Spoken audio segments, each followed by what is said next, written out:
شہریار افندی نے زور سے فائل آئلہ کے سامنے پٹک دی. یہ کیا چائلڈش حرکت ہے مس آئلہ؟ آپ اس ملک کے ٹاپ کلاس بزنس مین افندی کریم کے آفس میں کھڑی ہیں اور یہ پرپوزل تیار کیا ہے آپ نے. مجھے تو حیرت ہو رہی ہے کہ میں آپ کو یہاں کیسے برداشت کر رہا ہوں. شہریار نے ایک دم اپنا ماتھا پکڑ دیا. میری نظروں سے دور ہو جائیں ورنہ یہیں کھڑے کھڑے فائر کر دوں گا آپ کو. سر میں کہاں جاؤں گی؟ پلیز مجھے مت نکالیے.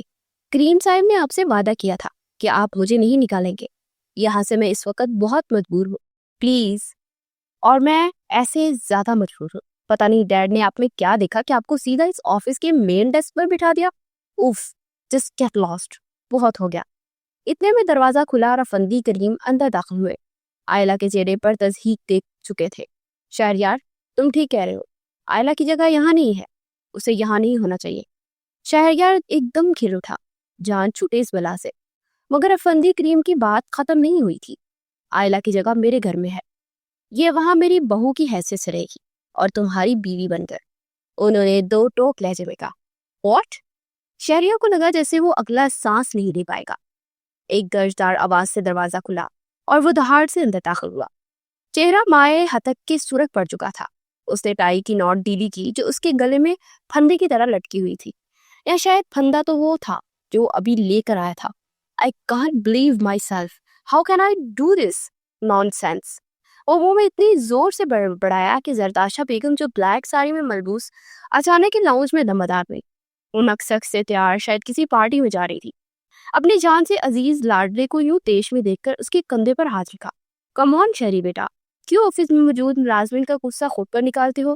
مائی baby don't be depressed okay. Bano Sheri کے لیے ٹھنڈا اور فریش جوس لے کر آؤ جلدی. وہ شہریار سے ہٹ کر بانو کو آواز دینے لگی. ماما اس وقت تو زہر لا دے. مجھے قسم سے شدید طلب ہو رہی ہے اس کی. وہ ایک دم بوٹوں کی سمیت دبیز کلین پر قدم رکھتے صوفے پر ڈیر ہوا تھا اور اپنی ٹانگیں سامنے شیشے کے چمکتے گول میز پر رکھتی. زرتاشا بیگم حیران ہوئی. ان کا اس قدر نفیس بیٹا جو جوتوں سمیت کیسے؟ مگر وہ واقعی اپنے حواس میں نہیں تھا. اس سے پہلے کہ اس کی جانب بڑھتی وہ اس سے استفار کرتی کہ آخر کس کی شامت آئی ہے, وہ سارا غصہ کس پر نکال کر آیا ہے اور ابھی تک آپے سے باہر ہے. اچانک افندی کریم بھی لاؤنج میں داخل ہوئے. 60 سال کی معمر سے شاندار پرسنالٹی لیے جنہیں دیکھ کر سب کے سر ادب سے جھک جاتے. اندر داخل ہوتے ہی جوش سے بولے. ارزرداشا جوس کے ساتھ ذرا مٹھائی کا بندوبست بھی کرے. آج تو میرا دل خوش کر دیا آپ کے برفودار بیٹے نے. سچ میں زندگی میں پہلی بار کوئی نیکی کا کام کر کے آیا ہے. وہ شاید دروازے سے باہر ان ماں باپ بیٹے کی تکرار سن چکے تھے. زرداشا بحیرت سے اپنے شوہر کو دیکھ رہی تھی. ارے آج نہ جانے سورج کہاں سے نکلا ہے. پہلی بار آپ کی زبان سے اپنی بیٹے کی تعریف سن رہی ہوں. مٹھائی تو واقعی کھلانی چاہیے. زرداشا نے طنز سے کہا تو کریم صاحب مسکرا دیے. ماما فار گاڈ سیک اب آپ ڈیڈ کی سائڈ مت لے لینا. میرا دماغ بہت خراب ہوا پڑا ہے اور ڈیڈ میری بات بھی سن لیں آپ. میں شہریار افندی کریم ہوں جس کی رگوں میں اپنے باپ اور دادا کا خون دوڑتا ہے. اس بار تو آپ نے مجھے بے بس کر کے اپنا کام نکلوا لیا, مگر آگے کا ہر فیصلہ میری مرضی سے طے ہوگا اور اس کے ساتھ میرا نام جڑ جانے سے وہ میری زندگی کا حصہ نہیں بن جائے گی. I really hate her and keep this in mind. Shahryar Khan افندی کبھی بھی اس لڑکی کو اس گھر میں جگہ نہیں دے گا. I hate it. میں شرطیہ کہتا ہوں. وہ اپنے سینے پر انگلی ٹکا کر بولا اور زرداشا نے اپنے سینے پر ہاتھ رکھ لیا. ان کا منہ کھل گیا تھا اور آنکھیں بھی. کریم صاحب یہ کیا چل رہا ہے؟ کس کی بات ہو رہی ہے؟ کس نے کس کو اپنی زندگی میں شامل کر لیا ہے؟ فار گاڈ سیک مجھے بھی کوئی بتائے گا. Relax زرداشا relax. مجھے پہلے اس اڑیل گھوڑے کی لگامیں کس لینے دو, تمہیں بعد میں دیکھوں گا. وہ زرداشا کو مکمل نظر انداز کیے شہریار کی جانب بڑھے. اس کی آنکھوں میں آنکھیں ڈالی. شہریار خان افندی تو پھر میری بات بھی سن لیں آپ ذرا. میں تمہارا باپ ہوں اور باپ باپ ہی ہوتا ہے. آج کے بعد میں تمہیں الکریم آرکیٹیکچر فرم اور افندی ہیڈ آفس سے دستبردار کر رہا ہوں. تم کل سے آفس نہیں جاؤ گے اور تم اچھے سے جانتے ہو کہ میرے ہوتے تم میری ملکیت پر حکمرانی نہیں کر سکتے. سو میں وہ سب واپس لے رہا ہوں. کل سے میں ہی کمپنی کے سارے معاملات دیکھوں گا. بزنس چاہے ڈوبے یا تیرے آئی ڈونٹ کیئر. جب میرا اکلوتا بیٹا اس کا اہل نہیں ہے تو اسے ڈوب ہی جانے دو. آخر کیا کرنا ہے ہم نے اتنی جائیداد کا, اتنی شہرت کا, کہ اپنی سگی اولاد ہی آپ کے سامنے انگلی اٹھائے. وہ ایک دم سے ہارے ہوئے لہجے میں بولے تو شہریار کو جیسے سکتا ہو گیا. Dad I can't believe this. اس 2 ٹکے کی لڑکی کے لیے آپ میری 10 سال کی محنت پر پانی پھیر رہے ہیں, اور وہ بھی صرف اس وجہ سے کہ میں اس چیز کا مالک نہیں.